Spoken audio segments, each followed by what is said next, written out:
હમણાં હું રીલ્સ જોતો તો બાપુ મને માફ કરજો, 7 બહેનો અહીંયા ઉભેલી, 1 બેન અહીંયા ઉભેલી, 7 બહેનો ઉભી હતી ને એ પાછું આમ કે પતલી કામરિયા દેખો હાય હાય હાય એમ કરીને આમ કર્યો ને એટલે સિંગલ ઉભી હતી. હું કે એવું મને ન આવડે, શું કામ હાજરી છે, નથી આવડતું તો મૂળ સારું જ દેખાડવા હતું ને. 25,000 50,000 લાખ 1.5 લાખ કે 1 કરોડ તમને લાઈક આવી જાય, 1500 કોમેન્ટો આવી જતી છે, શેરિંગ થતું છે, બધી વાત સાચી. અત્યારે હાલો એ રીલ્સ હાલી ગઈ, અત્યારે તમે 5-25 માં ફેમસ થઈ ગયા, બહુ સારી વાત. પણ મને ઉપાધિ તો એ થવા મળી છે કે અત્યારે તો આ બધું હાલો સોશિયલ મીડિયા હેલું જાય છે. આજથી 50-60 વર્ષ પહેલા કેટલું આ ટેકનોલોજી કેટલી છે, ન કરે ના રહે. 3જી પેઢી સારો છોકરો જન્મો એને એમ થતું હોય છે ને કે હાલો ને બાના દાદાના એકાદ આઈડી ખોલી આ થાય જ ને. હું કામ ન થાય ભાઈ? આપણે બારોટને બોલાય હું કામ કે અમારી પેઢીઓના દરેક નામ તો કયો અમને. એમાં એકાદી આઈડી ખુલશે ને કોઈ છોકરો જોહે, અરે મારા બા હા વાવાય છે પતલી કમરિયા હાય હાય હાય. બે હાથ જોડીને પ્રાર્થના કરું, એમાંથી ફેમસ નથી થવાતું. ફેમસ થવું હોય તો 5 ગીતાજીના શ્લોક પાકા કરીને ચડાવો ને રીલ્સમાં, એટલે 3જી પેઢીએ ખબર પડે. આ જૂના લગ્ન ગીતો ભૂલાઈ ગયા છે એ ચડાવો ને મારો બાપલિયા. વડીલોએ કેટલું સાચવી રાખ્યું. 4 ધામની યાત્રામાંથી કોઈ 5 જણા આવતા હોય તો આખું ગામ એને હામૈયા કરવા જાય.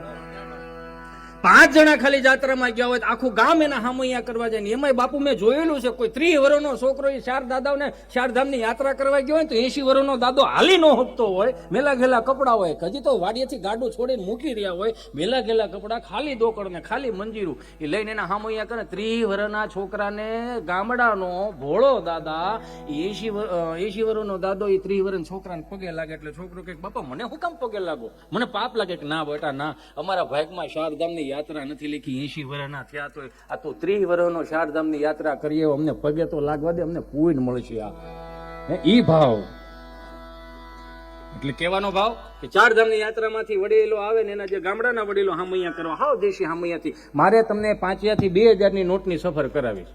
આ 5 થી 2000 તમારા મનમાં એવો ફાંકો ન રાખો કે હિતેશ અંટાળો આવ્યો છે મજા કરાવે છે. મજા ન થાય હો ભાઈ આમાં. હા, હિતેશ અંટાળો ફેલ જાય તો મજા આવી જાય, કે જરૂરી થોડું છે ભાઈ. આ તો કઈ મેં શીખો થોડો લીધો બે ને પાડે મારો રાઉન્ડ હારો. ના ના, નો આવે ભાઈ, સહજ છે આ. નો રાઉન્ડ આવે નો મજા આવે. હિતેશ અંટાળામાં મજા નથી, મજા તમારા હૃદયના ખૂણામાં પડી. 5 થી 2000 નોટની સફરમાં હું તમે સડી ગયા ને, એમાં ખુદનો નિજાનંદ ભૂલી ગયા છે. આપણું આ ગામડાની પરંપરાઓ ભૂલી ગયા, રીતિ રિવાજો ભૂલી ગયા. એને તાજું કરાવવા માટે હિતેશ અંટાળા આવ્યો છે. હિતેશ અંટાળામાં મજા નથી, મજા તમારી અંદર પડી છે. હિતેશ અંટાળો જેદી તેદી 160 ભાવની ત્રાંબાન લોટીમાં હરિદ્વારમાં ગડગડતો જવાનો છે. તેને દી લક્ષો એમ શાંતિ હવે આવે જ જો ને કેવા દેશી હામૈયા શેરી વળાવી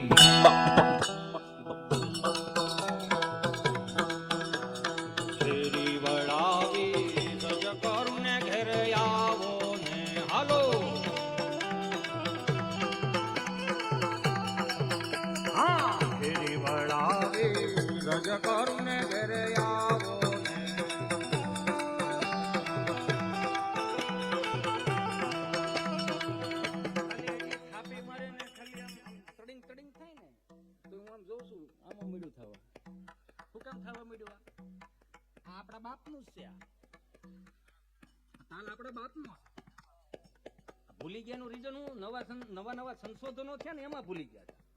ધબિંગ બહુ આવ્યું ને, તમે 20 મિનિટ કે વધીને કલાક સાંભળી શકો ધબિંગ પછી માથું મળે સડવા.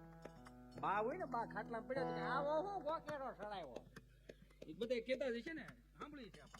આ આપણા બાપનું છે, આપણા લોહીમાં છે, આપણા હૃદયમાં છે. પણ આ 400 રૂપિયાના ફિલ્મ વાળાની ધૂનું કામ નથી કરવા. હાવ દેશી જોવો કેવો તાલ આપણા બાપનો.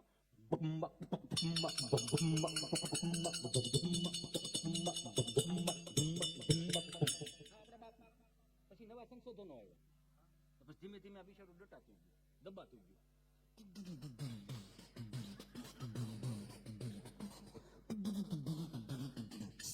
એમાં મંજીરો ન હોય ભાઈ, એમાં મંજીરો હોય જ નહીં.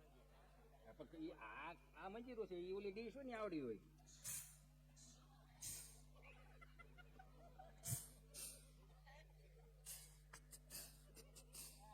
બાપુ ક્યાં લખણા સડી ગયો છો, પછી બીજી વાર બોલાવશે નહીં. પશ્ચિમી સંસ્કૃતિના અનુકરણો વધતા ગયા, એમાં સનાતન સંસ્કૃતિના વાદ્યો દબાતા ગયા. નવા લાવ્યા.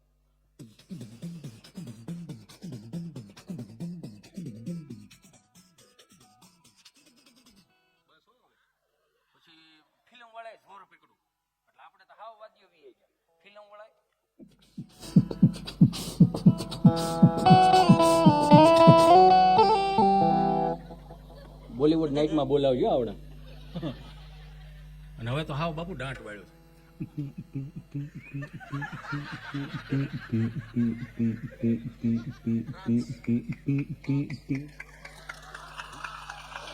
એની કરતા આપણા બાપના તાલમાં આવો ને શેરી વળાવી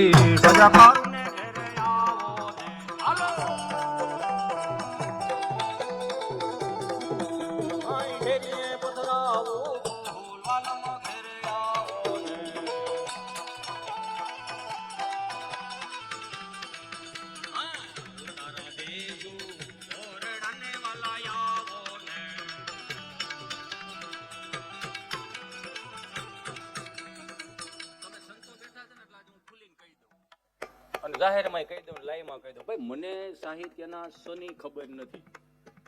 હું તમને કહું, અહીંયા અમારે નાગેન્દ્રનાથ બાપુ બેઠા છે, એક વખત એને એમ કે અંટાળા સફા કરા બોલે, પણ એમ ન ખબર ને હું ગોખી બોલતો. 6 મહિના સારણો ને સાંભળ્યા હોય તો સફા કરો કોપી કરી હોય આપણે, એટલે સારું લગાડવા હાટું થઈ. એક દિવાળી મને બાપુ કહે કે ઘોડાનું વર્ણન કરો. હું હલું બાપુ કે હા ઘોડાનું વર્ણન કરો.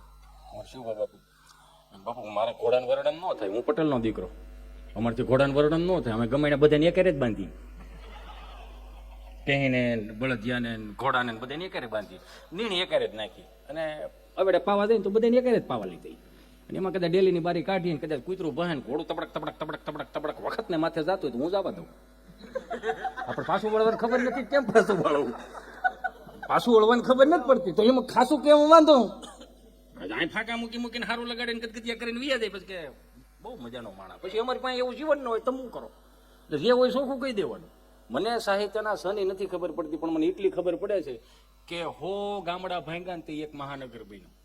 આ 2 વર્ષના કોવિડમાં મને તમને જો હાચવનારું હોય ને તો આપણા બાયન આપણા બાપુજી જે મુઠ્ઠી જમીન હાંચવી હતી ને, મુઠ્ઠી ફળિયું હાંચવું હતું ને, એને મને તમને બચાડી દીધા, એવું માનો ને તો હાલે.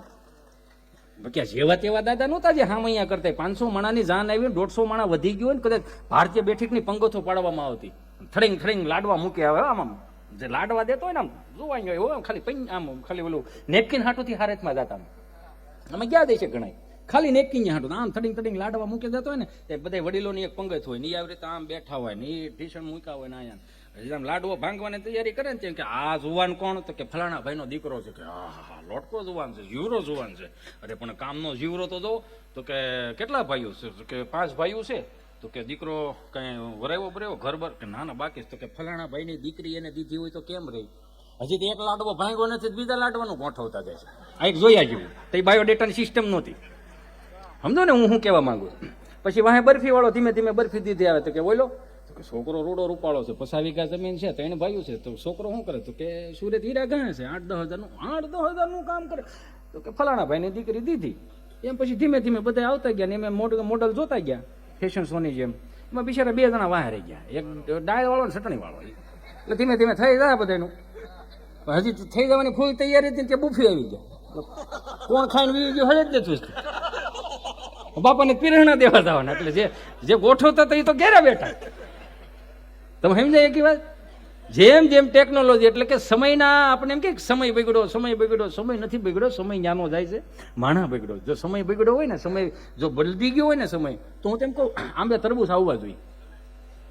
સમય બદલાણો હોય તો આંબે તરબૂચ આવવા જોઈએ.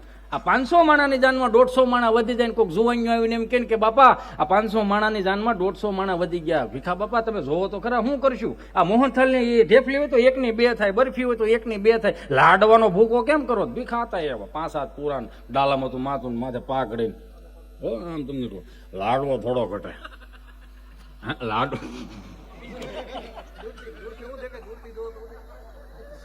લાડવો થોડો ઘટે. આખી ડાય તો કંદોય પાસે બેહાડીને અમે બનાવ્યો, લાડવા ન ઘટે. અરે પણ બાપા લાડવા ઘટે એમ જ છે, તમે જોવો તો ખરા. માણા 5-5 લાડવા 5-5 લાડવા ખાઈ જાય તો કે આ જાન બહુ લોટકી લાય ડોલ અહીંયા. એ કે કેમ હવે ન ઘટે, પણ લાવો તો ખરા ડોલ લાય. ડોલ ભીખા હતા, ડોલ પકડે ને તો આટલી જ લાગે. હવે 8-9 લાડવા ભીખા હતા એમને ઊભા શાખવામાં ખાઈ ગયા હોય. નાખો મોરસ નાખો થોડી, હોય એમ કે નાખો મોરસ, ઘી નાખ ને ઘણા કપાચો નાખ ઘી. કોકને ખવડાવે, કોક પાસે નખવાય નાખ ઘી. આવું કરે એમ. ઘણા બાપાને મેં એવા જોયા છે, ઓલા છોકરાઓને નાના છોકરા હોય ને જેવા શાહીમાં ઉભા રાખ્યા હોય, ગલાસ શાહીમાં એટલે બોલા બાપા આવે ને આમ સળું કરવા તો કે ઉભા રે છોકરા પાણી નો નાખતો. કેમ બાપા? ઉભા રે પાણી નો નાખતો. ઓલી ઘાટી સાય હોય ને એટલે ઓલા પાણી નાખવાના હોય, સમજ્યા? એટલે બાપા પૂકી જાય એટલે નાખામાં નાખ, સાય નાખ. તો ઓલું બિચારો જગમાંથી ઘાટી સાય નાખે. તો એને ગ્લાસ પીને શું કે નાખ હવે. આવા મેં જોઈ લે નાખણી પણ ક્યાં તારા બાપનું એમ કરીને પાણી થી પડે. શું કરો? એટલે આ બધા કઈક હતા, એને જોયેલું છે કે લાડવો લાડવો શું ઘટે ભીખા હતા આવા ડાલામાં થાય આમ માથે પાકડીને પંગીથમાં સીડામાં વાંકા નહોતા ઉભા ઉભા. તારે ખાવો લાડવો? હા. અડધા બીન ના મારે અડધો તો મેં આને આપી દીધો. આ હોમાં હોહરવા નીકળી જાય ને ઈ આવડા ગામમાં એટલે શેરી વળાવી